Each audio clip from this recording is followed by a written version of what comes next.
melakukan dekat ini. Tepat 23 Juli dini hari, Gus Dur mengeluarkan keputusan kontroversial, dekret presiden yang dibacakan juru bicaranya Yahya Stakuf.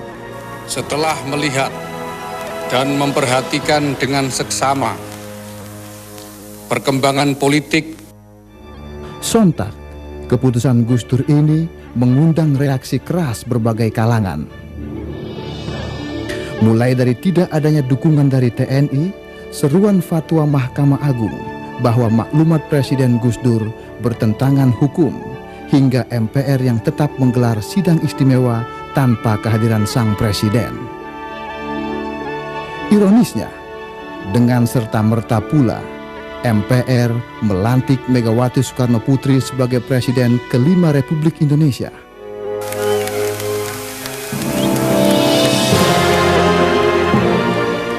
Dan Gus Dur pun lengser dari tampuk tertinggi kepemimpinan di Republik ini.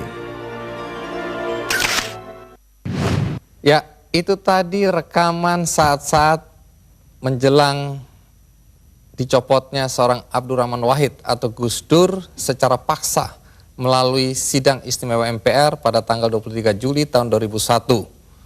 Masih banyak misteri yang menjadi pertanyaan masyarakat hingga saat ini.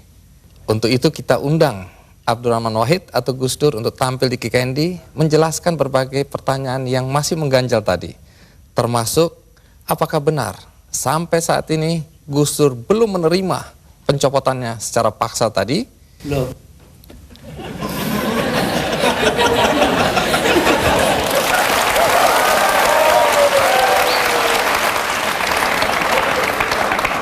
Jadi Gus Dur, tadi itu ringkasan dari peristiwa detik-detik terakhir Anda mengundurkan diri atau mundur atau dimundurkan. Nah, apakah sampai sekarang Anda dilengserkan?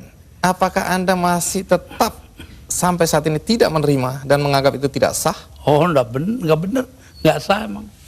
Itu proyek politik dari MPR, karena itu Amin Rais tidak merasa perlu memberitahu saya. Iya, dulu Anda atau sampai sekarang bahkan Anda tetap menganggap itu sebagai pelanggaran konstitusi. Pelanggaran apa sebenarnya? Pelanggaran konstitusi karena di situ ada insubordinasi. Insubordinasi itu siapa yang mimpin? Yang mimpin Kapolri Bimantoro dan Panglima TNI namanya Widodo AS, sekarang Menko.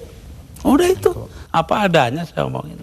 Tapi begini Gus, setelah Anda merasa itu tidak sah, tapi toh kenyataannya Gus Dur digantikan oleh Megawati, kemudian sekarang kita punya presiden namanya SBY, semua berjalan normal saja. Lalu apa negatifnya bagi bangsa dengan pencopotan Anda tadi? Bukan soal bangsa, ini soal hukum. Saya dilengserkan secara politis. Secara hukum belum pernah dibuktikan saya bersalah. Yang bersalah bahkan pansusnya DPR yang dipimpin oleh sekarang Menteri Sosial Bakhtiar Hamzah. Yaitu menurut undang-undang pansus-pansus itu harus tutup pintu supaya nggak didengar orang dari luar. Tapi oleh Bakhtiar Hamzah dibuka 10 cm, di situ berjejer-jejer lah tipnya wartawan. Nah kan, waduh, semua yang ada dalam sidang diketahui dunia luar. Itu pula yang membuat saya, oh ya kalau gitu mereka maksudnya melengserkan saya dengan segala cara. Hukum nggak hukum. Tapi sesudah itu apa upaya yang Anda lakukan? Nggak ada. Sebab penakut bangsa ini. Kenapa Anda bilang penakut? Bangsa ini penakut karena tidak mau bertindak kepada yang bersalah. Akhirnya nggak ada yang ditindak toh. Tapi sekian tahun sudah berlalu Gus. Untuk apa rasa penasaran, perasaan? Loh, saya nggak pernah itu terserah bangsa Indonesia. Saya itu memaafkan semua. Sampai istri saya marah kepada saya karena saya pergi ke rumah Megawati. Tapi kenapa Anda lalu ke Megawati kalau memang Anda marah dan kecewa? Saya nggak marah, yang mestinya marah itu bangsa ini. Mereka diem aja lah, kenapa saya jadi ribut? Saya nggak mau ribut. Baik, Gus Dur. Tapi disuruh memandang itu benar nggak bisa dong. Orang kan ada batasnya. Barang antara benar dan salah. Jadi yang benar dalam hal ini istri saya.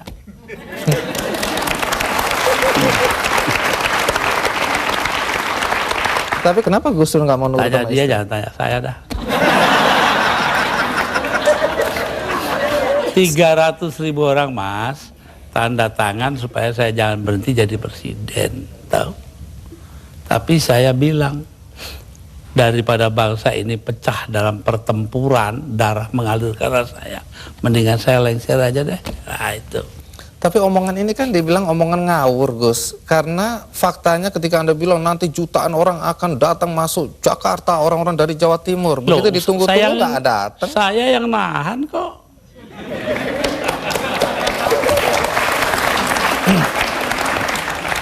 Jadi kalau nggak ditahan sama Gus Dur, datanglah beneran itu ya? Bukan begitu, artinya tetap saja kebenaran kita pertahankan, tapi sikap kita itu jangan sampai bangsa ini perang saudara. Dan itu pengorbanan Anda? Ya bagi saya bukan korban, biasa aja. Nah, satu pemandangan yang kurang elok, Gus. Anda keluar memakai celana pendek dan kaos oblong. Banyak orang bilang itu tidak pantas sebagai presiden Anda tampil seperti itu. Mengapa Anda tampil seperti itu? Lah ya itu supaya saya nggak dianggap presiden. Terus manfaatnya apa dengan dianggap tidak sebagai presiden? Loh, orang dingin hatinya, nggak jadi marah. Tapi Gus Dur, dalam upaya mencopot Anda, siapa orang yang paling bertanggung jawab atas pencopotan tersebut menurut Anda? 2, Siapa? Amin Rais dan Megawati. Mengapa? Hah? Tanya sana dong, kok tanya.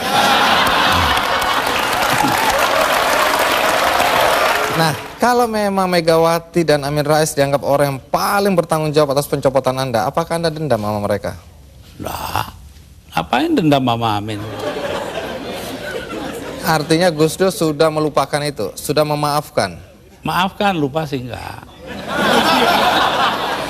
Nah, pernahkah setelah peristiwa ini, apakah itu Megawati atau Amin Rais datang ke Anda untuk meminta maaf? Enggak ada. Mereka merasa dirinya benar, ya sudah. Besok-besok akan terbukti oleh bangsa ini sendiri kok. Pernyataan ini agak bertentangan dengan kenyataan bahwa kelihatannya Gus Dur sama Pak Amin Rais sama Ibu Megawati akur-akur aja, rukun-rukun aja. Saya di dunia ini yang pantas pemimpin Indonesia ya, yang pantas jadi musuh saya cuma satu, Mas. Siapa itu? Pak Harto. Artinya Tapi apa itu pun saya di raya masih ke sana. Masih jadi teman baik saya. Artinya apa itu? Artinya saya nggak punya musuh dong di Indonesia.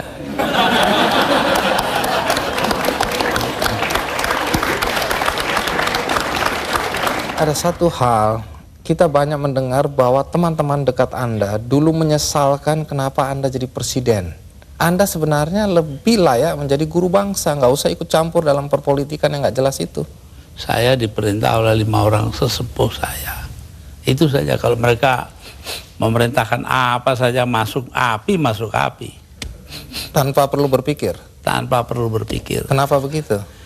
Loh, Selain sesepuh saya itu ini kan, orang pesantren disuruh nurut orang tua. itu nggak bisa ditawar itu Gus ya? Nggak bisa ditawar. 5 orang itu, saya nggak sebut namanya.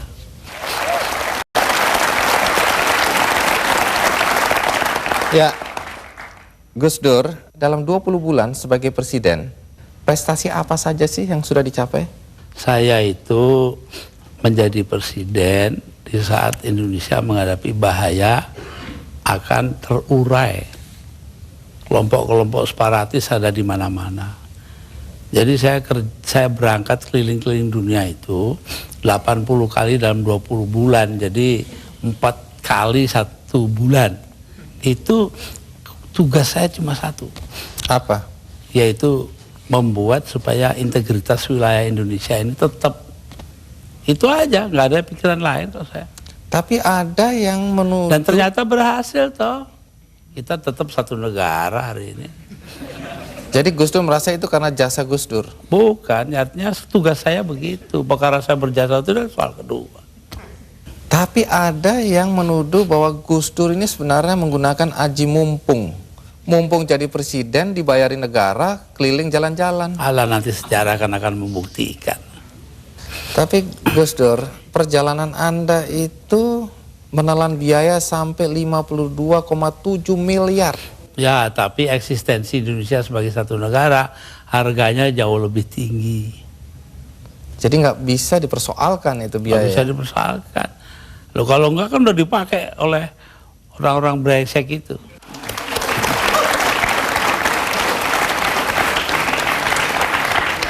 Salah satu yang masih menjadi perdebatan sampai sekarang adalah ketika Gus Dur membubarkan Departemen Sosial dan Departemen Penerangan. Kalau Departemen Sosial dulu, apa alasan persisnya? Sementara banyak orang terlantar yang harus diayomi oleh departemen itu. Persisnya itu. Karena departemen itu yang mestinya mengayomi rakyat, ternyata korupsinya gede-gedean. Sampai hari ini. Kalau membunuh tikus kan tidak perlu membakar lumbungnya. Oh memang. Kenapa Anda bakar lumbungnya? Bukan. Karena tikusnya sudah menguasai lumbung.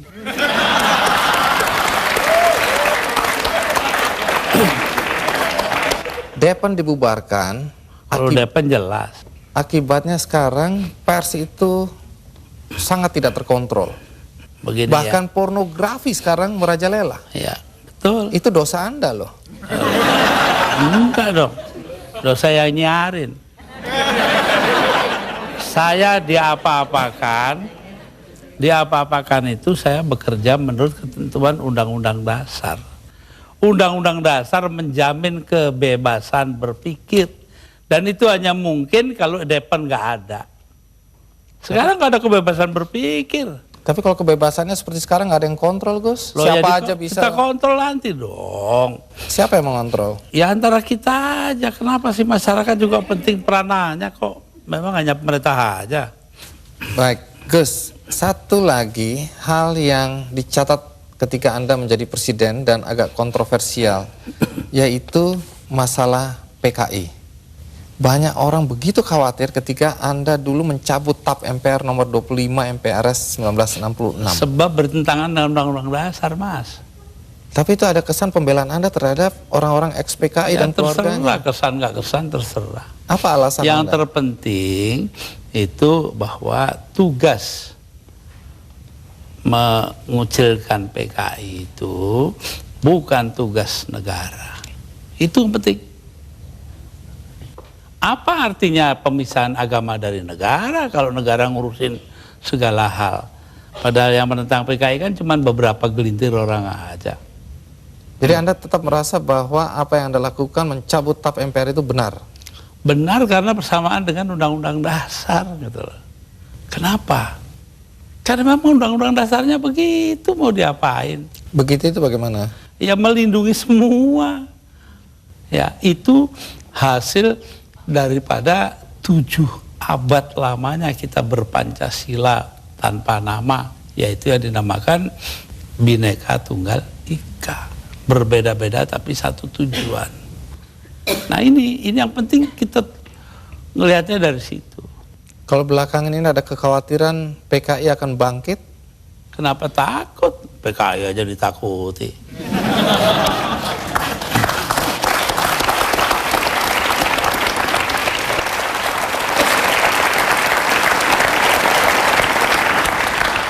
Gus Dur, di antara banyak statement Anda atau pernyataan Anda yang dianggap ngawur, dianggap nyeleneh, ada satu yang dicatat dan dianggap serius, yaitu ketika Anda berada kalau nggak salah di Italia, Anda menyatakan bahwa pernah suatu ketika Faisal Tanjung, waktu itu Panglima ABRI, diminta untuk menghabisi Anda.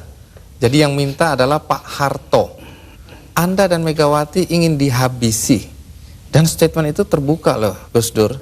Dugaan Anda kata-kata dihabisi ini, dihabisi karirnya atau dibunuh?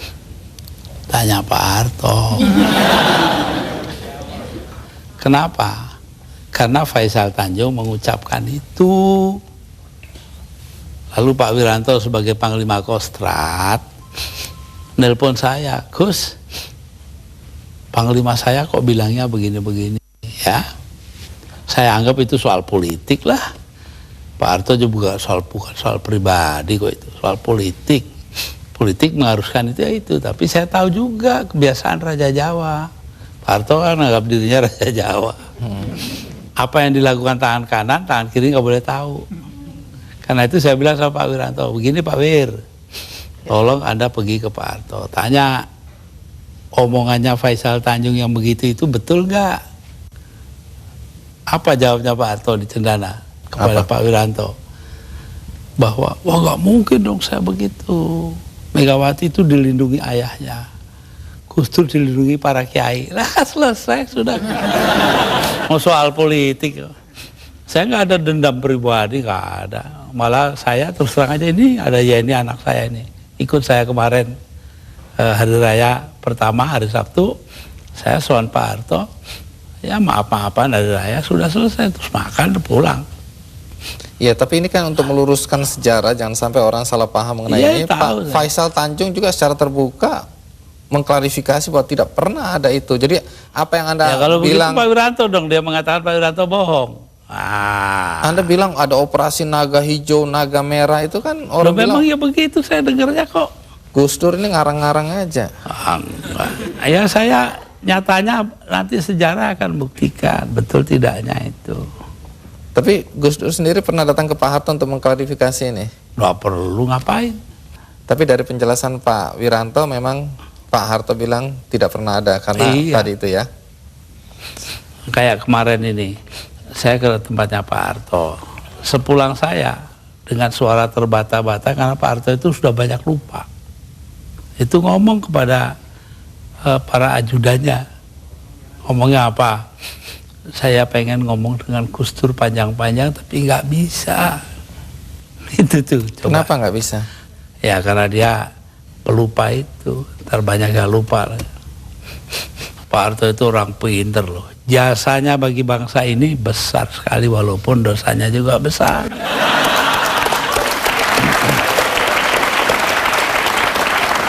Ya, jangan dilanjutkan dulu Gus Dur, kita break dulu. Tapi sebelum kita lanjutkan, ada beberapa pendapat para tokoh mengenai Gus Dur. Ini dia cuplikannya.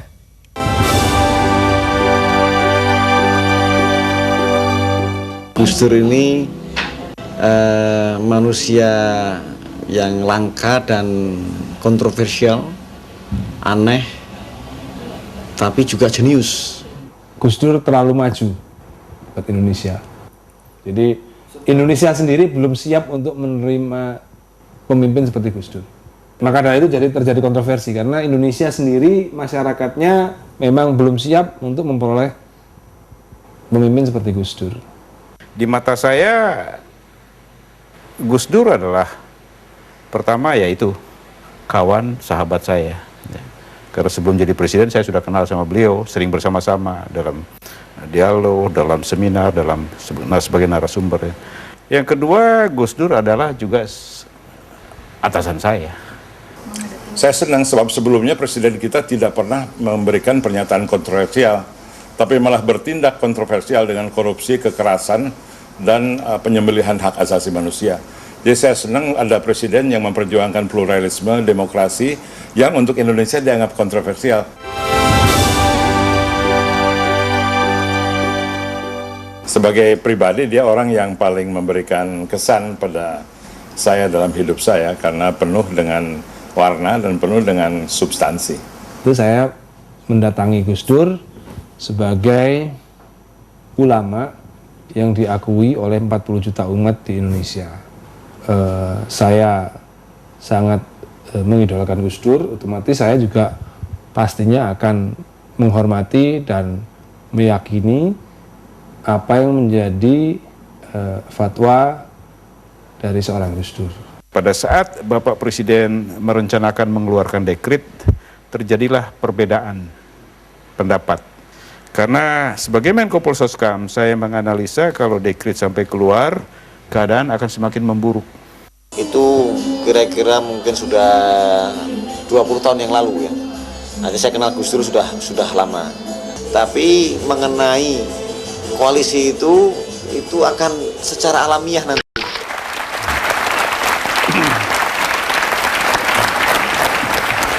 Menjelang 2009, sejumlah nama disebut-sebut sebagai calon presiden.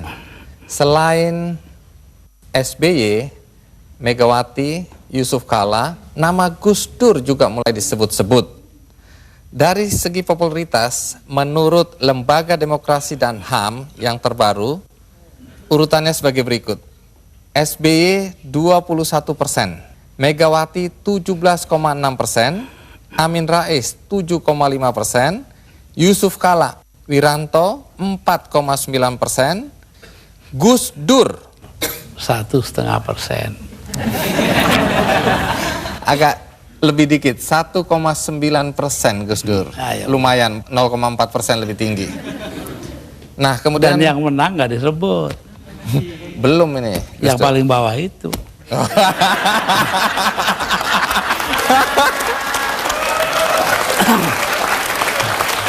Pertanyaannya, apakah Gus Dur juga berminat mencalonkan diri sebagai presiden pada pemilu 2009 nanti?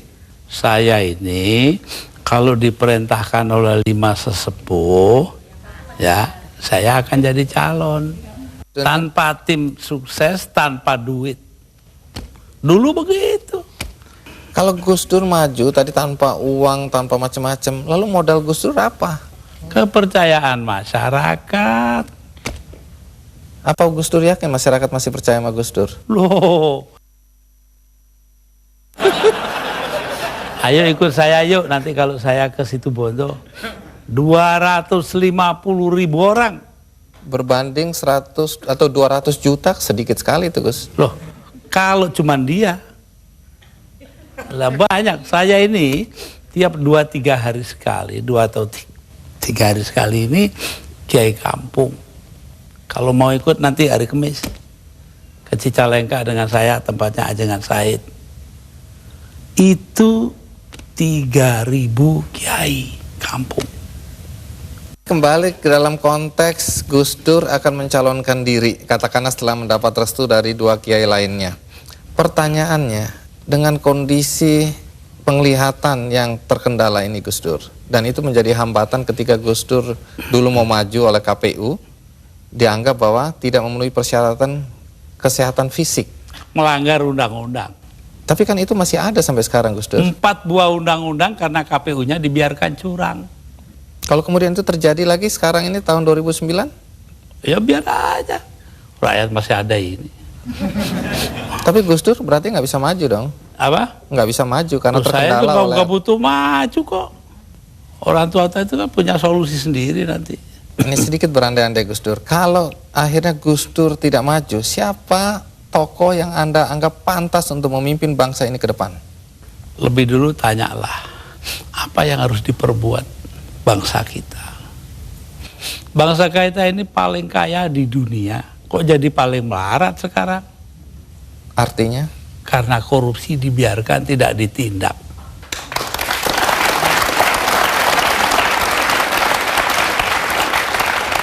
Jadi kalau harus menyebut tokoh, Gus Dur bisa nggak menyebut tokoh? Siapa kira-kira yang pantas dari yang ada? Nanti dong, rahasia perusahaan. Baik. Di sini ada Ibu Sinta Nuria, istri dari Gus Dur. Ibu Sinta, pertanyaan penting nih. Kalau Gus Dur mencalonkan diri lagi dan direstui oleh para kiai, apakah Anda mengizinkan? Saya sebagai istrinya, menjadi apapun, saya akan tetap mendukung. Karena terpaksa atau karena cinta? Jelas karena cinta dong.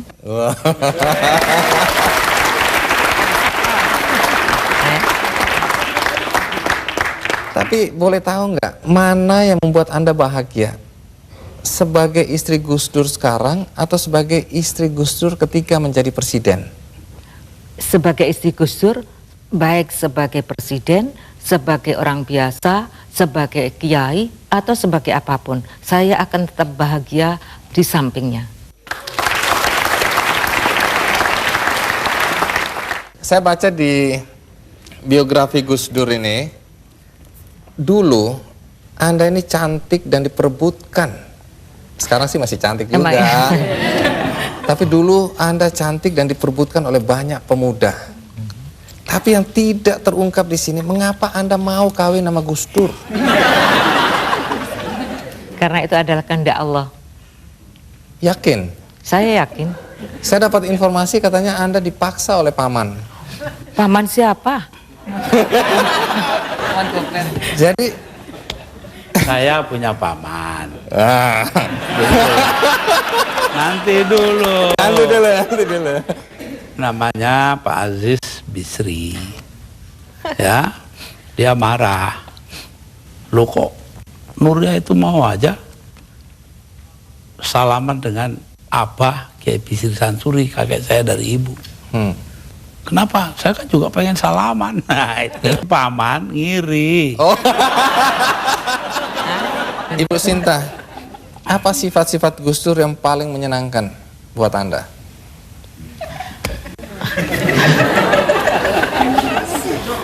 Kok kayaknya susah, apa nggak ada ya? Ya, ngurusnya sih gampang. Makan juga apa adanya, apa saja dimakan. Tambah lagi ya, yang paling menyenangkan Yang saya. menyenangkan dulu. Pada setiap kali saya melahirkan anak, ya, setiap malam kan biasanya anak bangun. Nah itu setiap kali anak saya bangun nangis, maka Mas Dur yang pertama kali bangun, kemudian mengganti popoknya yang kena kencing, kemudian mengangkatnya dan menyerahkan kepada saya. Saya tinggal netein, setelah anak saya tidur, kemudian diambil lagi, ditaruh di box lagi.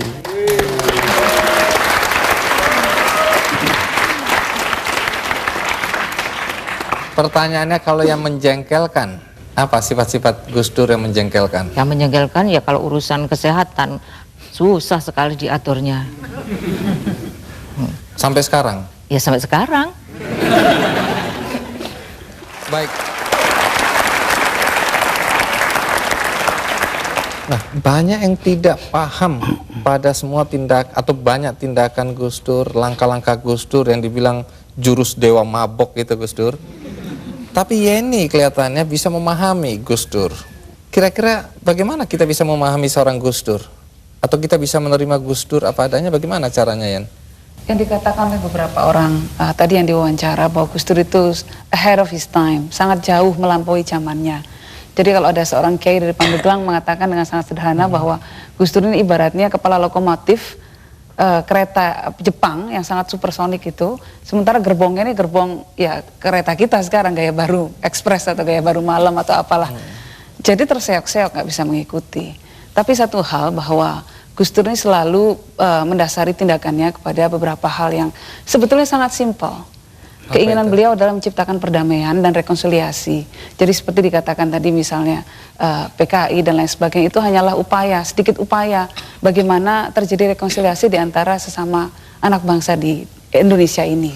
Itu, jadi sebetulnya tidak ada kontroversinya kalau kita bisa memahami dari gambaran besar seperti itu.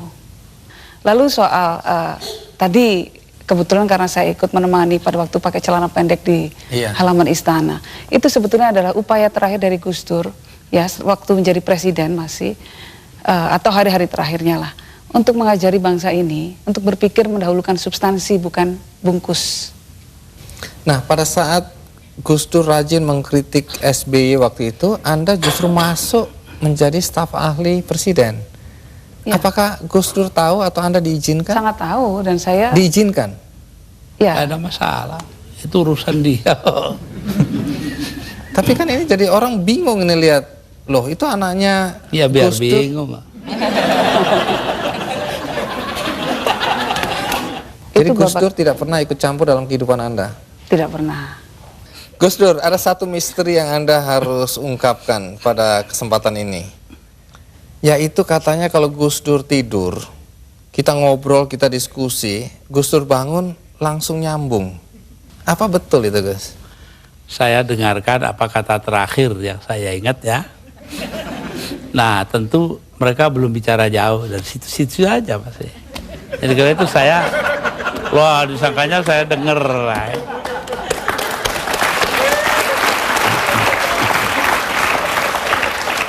Nah, di sini ada Anita. salah satu putri dari 4 putri. Sayang Alisa yang paling tua nggak bisa hadir ya. Tapi ada 3 putri yang hadir di sini. Pertanyaannya sederhana aja, Anita. Bagaimana perasaan Anda jika membaca atau mendengar bahwa Gus Dur dihujat? Reaksi pertama seperti apa? Terutama ketika menjadi presiden. Itu berhubungan juga sebenarnya dengan satu yang saya kagumi dari Bapak dan saya belajar juga dari Bapak. Apa itu? Yaitu bahwa kita nggak perlu berpikir mengenai orang melihat kita seperti apa. Yang penting kita berusaha melakukan do the right thing. If we believe it as something's right, ya udah kita lakukan itu gitu. Jadi kalau misalnya Bapak dihujat sana sini, saya ngerasanya cuman pasti Bapak punya alasan untuk itu, untuk melakukan apa yang Bapak lakukan, punya alasan kenapa Bapak mengatakan apa yang Bapak katakan, dan itu cukup untuk buat pegangan buat saya untuk mensupport Bapak. Gitu. Menarik sekali. Sekarang giliran Inaya. Inaya, enak mana jadi anaknya Gus Dur yang sekarang atau anak presiden? Yang pasti jadi anaknya Gus Dur dalam berbagai kondisi, mau jadi presiden, nggak jadi presiden, mau jadi ketua PBNU, selalu bahagia jadi anaknya Gus Dur, apapun itu.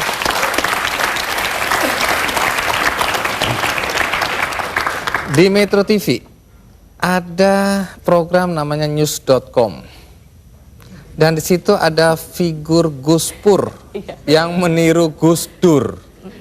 Apakah keluarga nonton acara itu? Iya, iya. Tiap minggu malam itu selalu ada di Pertanyaannya, bagaimana reaksi keluarga ketika melihat tokoh Gus Pur ini? Marah, jengkel, senang, atau apa perasaannya? Yang saya tahu Pak Handoyo itu, Pak Handoyo itu sangat kagum pada Bapak.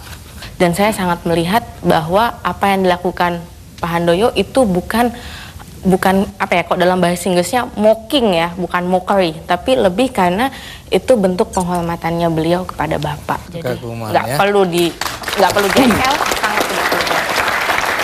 Oke, baik kalau gitu kita minta. Itu saja kok repot-repot memahami Dr. Handoyo. Kalau gitu kita panggilkan Gus Pur atau Dr. Handoyo.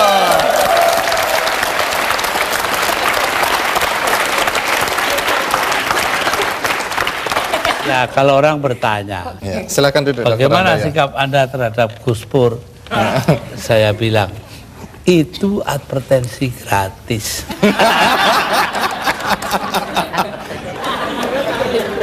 Ibu Sinta, sebenarnya siapa yang lebih ganteng di antara ini? Gus Dur dong. Dr. Handoyo ini pengikut advertensi Fuji Film. Lebih indah dari warna asli. Tapi tunggu dulu.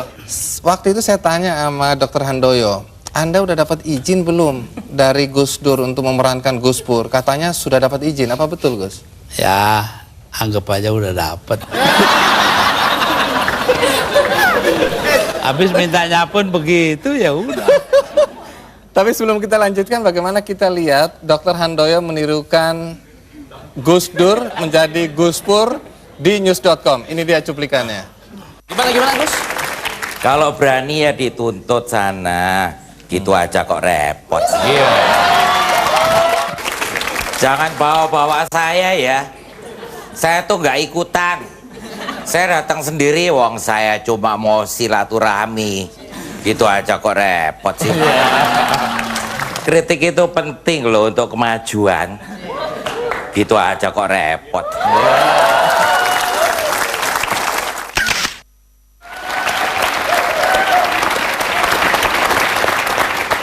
Tapi Dr. Handoyo pernah mengatakan ke saya bahwa memang beliau ini sangat mengagumi Gus Dur. Apa yang Anda kagumi dari Gus Dur? Pertama karena saya kenal biografinya beliau, saya baca. Lanjutnya beliau juga yang saya salut, dia berdiskusi dengan orang-orang yang warnanya pelangi, Pak Andi. Kalau nginjek terminologi politik, mulai dari yang paling kiri sampai yang paling kanan. Tidak pandang suku, agama, ras, itu. bangsa. Dan beliau selalu dalam mindsetting Gus Dur itu ada paham. Pertama keislaman, kedua adalah keindonesiaan, yang ketiga adalah kemanusiaan. Kemanusiaan ini beliau implementasikan dalam satu kata, demokrasi, pluralisme, kesamaan di hadapan hukum, tidak ada diskriminasi. Anda udah mulai berani menyimpulkan pemikiran Gus Dur ya? Dikit-dikit dapat Pak Andi. Oleh karena saya baca. Nah, Gus Dur, Dr. Handoyo ini dianggap mampu menirukan Anda secara persis di news.com. Tapi kalau boleh jujur, menurut Gus Dur, apa yang nggak bisa ditiru oleh Dr. Handoyo? Ya nanyanya yang keliru, ke dia jangan ke saya. Apa yang nggak bisa berkomentar tentang apa yang tidak bisa dilakukan oleh Dr. Handoyo mengenai Gus Dur? Nah, ini pengakuan yang jujur dari istri ini. Coba apa? Satu hal yang dikenal oleh masyarakat tentang Gus Dur adalah juk-nya. Kemanapun juga orang hanya seakan bertanya, apa juk terakhirnya Gus Dur? Nah, yang itu yang tidak muncul dari Pak Dr. Handoyo. Wah, harus belajar banyak ini kelihatannya. Baik, luar biasa Gus Dur. Sebelum kita akhiri acara ini, kita akan membagikan buku biografi Gus Dur yang ditulis oleh Greg Burton. Ya. Untuk kita yang hadir semua dapat satu-satu. Ya. Dan bagi Anda pemirsa yang ada di rumah, Anda juga bisa mengakses buku ini melalui kikendi.com. Dan Gus Dur, sebelum berakhir, kita punya sebuah karikatur untuk Gus Dur. Sebentar. Ini dia.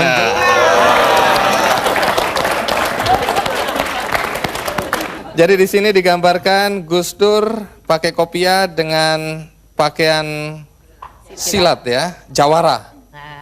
Memegang kendi bertulisan Drunken Master. Oke Gus Dur, sekali lagi terima kasih untuk kehadiran Gus Dur di sini. Minta maaf kalau ada guyonan yang nggak pas, juga Gus Pur. Ya. Dan pemirsa, berakhir sudah acara Kikendi. Mudah-mudahan ada arti yang bisa Anda petik dari semua pembicaraan dan wawancara ini. Sampai jumpa.